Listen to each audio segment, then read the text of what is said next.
Okay, so let's begin with our talking about DNA replication. This will probably be two videos because it's a very weighty topic here. So first thing I want to look at is to see how DNA is arranged, and it is arranged in what's known as an anti-parallel form. Anti-parallel. This is an important word, something to know for sure. And what do I mean by that? Well, I mean that it goes in two different directions. It's kind of like I put an image of a two-way street over here. You could probably say that these two paths on this street are parallel to each other, but they don't go in the same direction, right? You'll notice traffic goes one way on one street and the other way on another street. Well, what you have in DNA is you have something called a 5' end and a 3' end.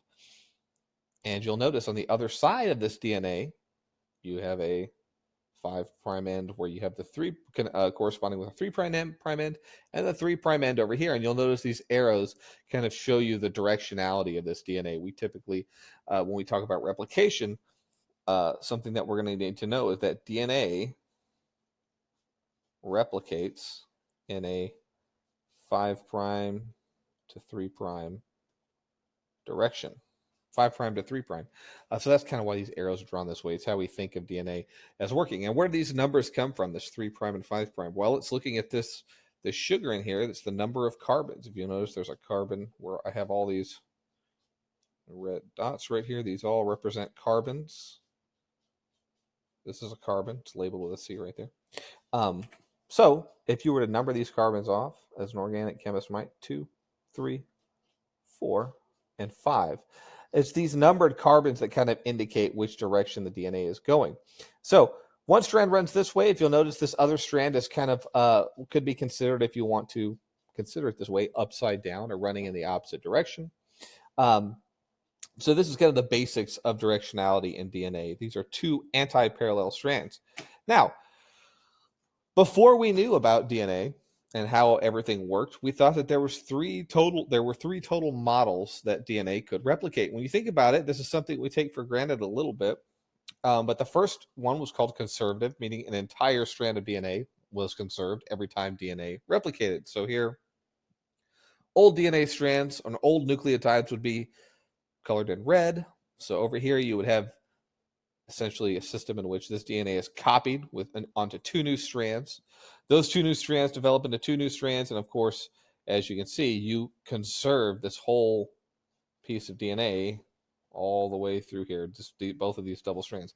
The second method that we thought could be the case was semi-conservative, meaning that it's half conserved. In other words, each daughter piece of DNA here would get one new strand, right?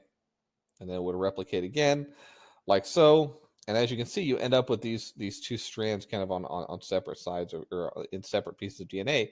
But mostly, again, new DNA there's more new DNA than old, right?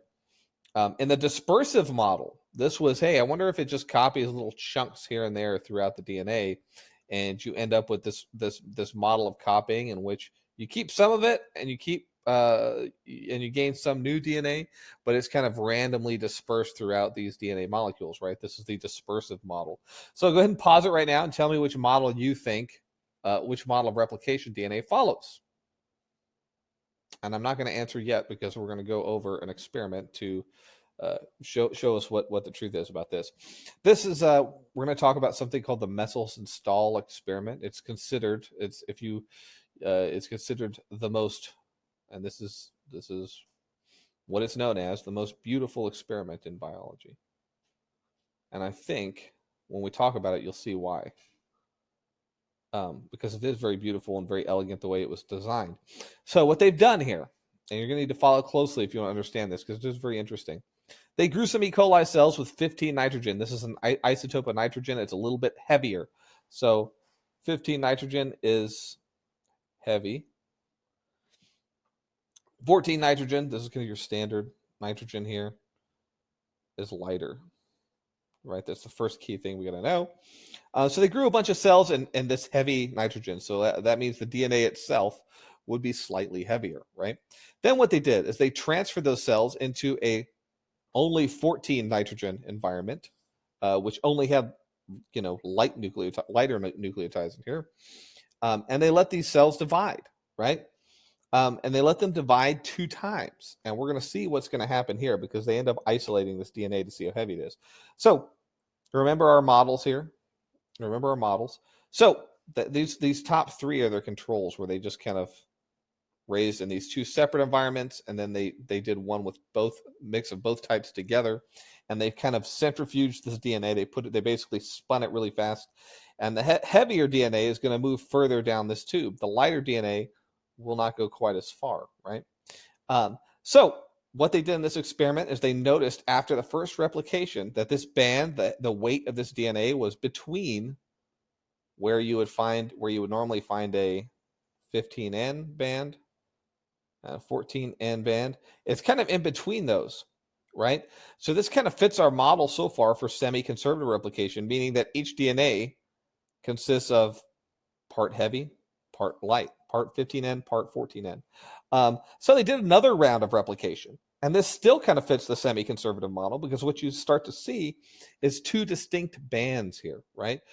So you see some that still kind of look like your first replication over here. They still have that old DNA, and some of it now has all new DNA, right? This is a semi-conservative model.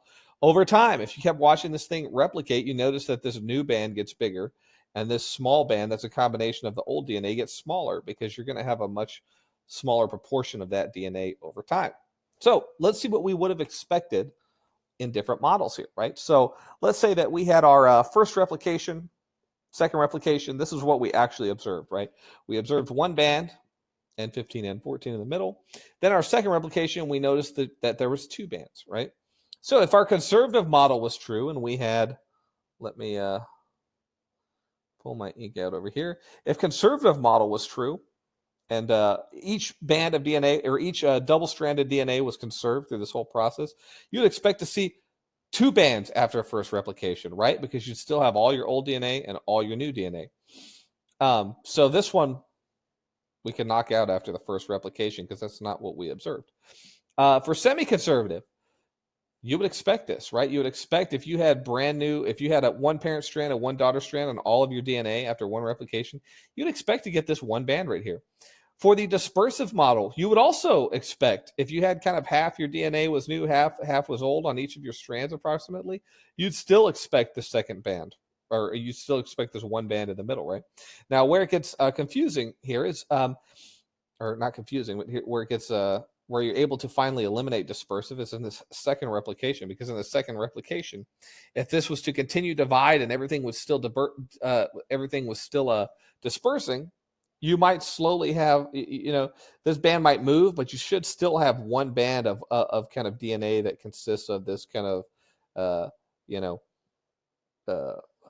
homogeneous group of different weights of DNA, right? So you would have one band here.